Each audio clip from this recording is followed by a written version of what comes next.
लोकशाहीचा बुलंद आवाज, रिपब्लिकन वार्ता, महाराष्ट्र. वलांडी येथे पूर्व उच्च प्राथमिक शिष्यवृत्ती परीक्षा सुरळीत पार.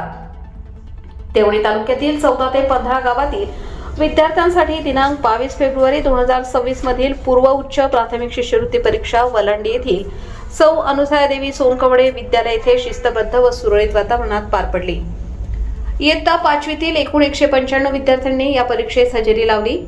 परीक्षेसाठी विद्यालयात एकूण 9 वर्गखोल्यांची व्यवस्था करण्यात आली होती. प्रत्येक कक्षात सरासरी 24 विद्यार्थ्यांची बसण्याची सुयोग्य व्यवस्था करण्यात आली होती. या परीक्षा केंद्रावर वलांडीसह परिसरातील विविध गावातील शाळांमधील विद्यार्थी सहभागी झाले होते.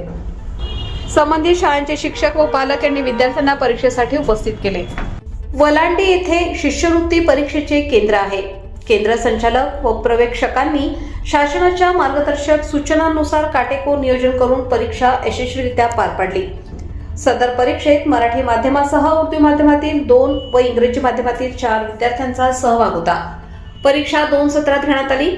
पहिल्या सत्रात भाषा व गणित तर दुसऱ्या सत्रात इंग्रजी व सामान्य ज्ञान या विषयाची परीक्षा झाली. एकूणच शांत, शिस्तबद्ध व पारदर्शक वातावरणात परीक्षा पार पडल्याने पालक व शिक्षकांनी समाधान व्यक्त केले. तर केंद्र संचालक बिराजदार शिवकुमार आदिनाथ यांनी काम पाहिले. सौ अनुसयादेवी सोनकवडे विद्यालयाच्या प्राचार्या सोनकवडे कुसुम धर्माची या पूर्ण वेळ उपस्थित होत्या. या शाळेतील सर्व कर्मचाऱ्यांनी केंद्र संचालकास मदत केली. एकूण 195 विद्यार्थी.